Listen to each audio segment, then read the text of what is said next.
Hai Sobat Biologi, hari ini kita simak yuk mengenai materi virus. Bagaimana sih para ilmuwan bisa menemukan virus? Yuk kita simak bersama terkait materi sejarah virus.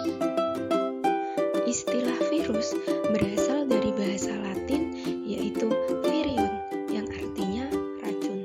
Sejarah penemuan virus dimulai pada tahun 1883 dengan ditemukannya penyakit yang menyebabkan adanya bintik-bintik kuning pada daun tembakau. Nah, penyakit tersebut kemudian dikenal dengan istilah penyakit mosaik tembakau. Di sini terdapat gambar percobaan dari para tokoh penemu virus. Gambar yang pertama melakukan percobaan dengan menyemprotkan getah yang diekstraksi dari tanaman tembakau yang sakit ke tanaman tembakau yang sehat. Gambar yang kedua yaitu melakukan percobaan dengan menyaring getah tanaman tembakau yang sakit dengan menggunakan saringan bakteri.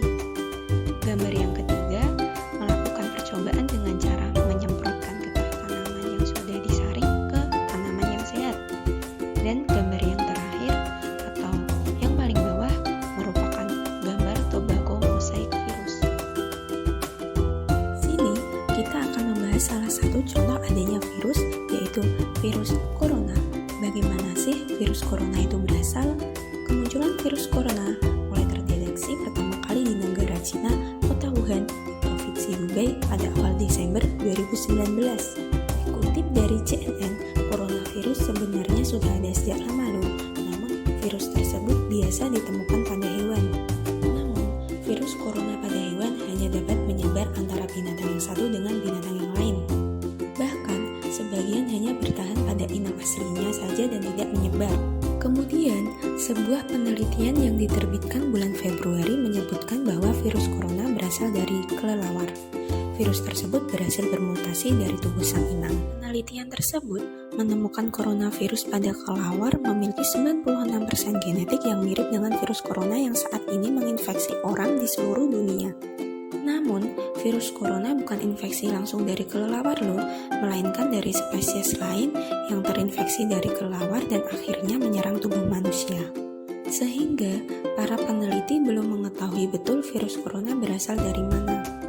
Setelah mengetahui sejarah dan daerah persebarannya, sebenarnya virus itu makhluk apa ya sehingga bisa menyebabkan pandemi? Virus merupakan makhluk yang berada di wilayah abu-abu antara bentuk kehidupan dan zat kimiawi menurut Campbell dan Rees tahun 2010 dalam bukunya Halaman 412.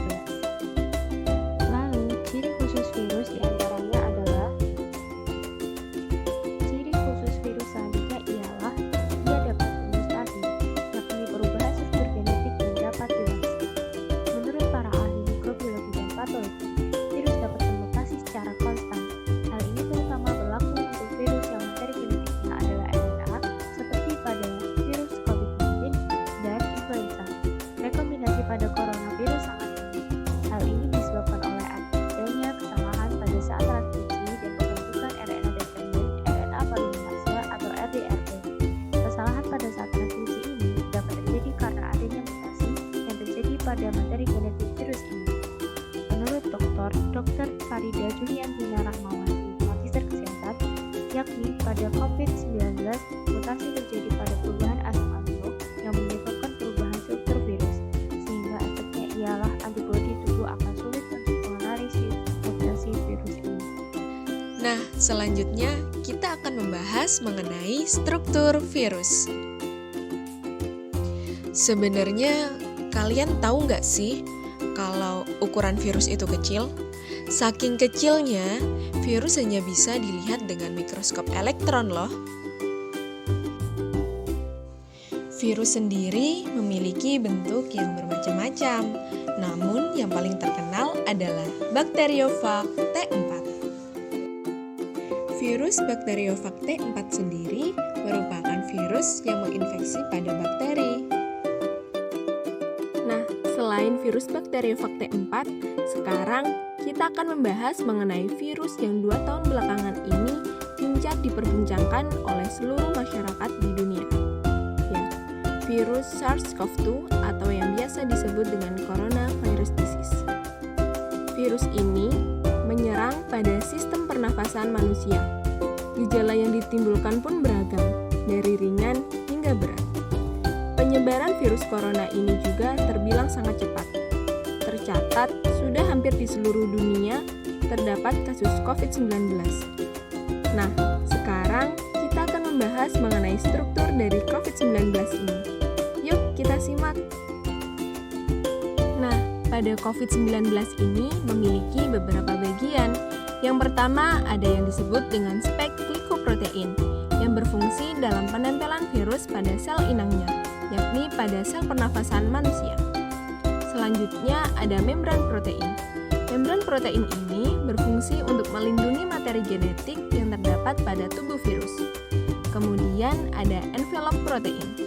Envelope protein atau E merupakan membran integral yang terlibat dalam siklus hidup virus seperti perakitan, pertumbuhan, pembentukan selubung, dan patogenesis. Berikutnya ada hemagglutinins esterase atau HE. HE ini merupakan glikoprotein yang digunakan dalam invasi atau penyerbuan. HE juga membantu perlekatan dan penghancuran reseptor asam sialat yang dijumpai dalam sel inang. Dan yang terakhir yakni ada RNA dan N protein. RNA dan N protein sendiri merupakan materi genetik yang digunakan untuk menginfeksi sel inang.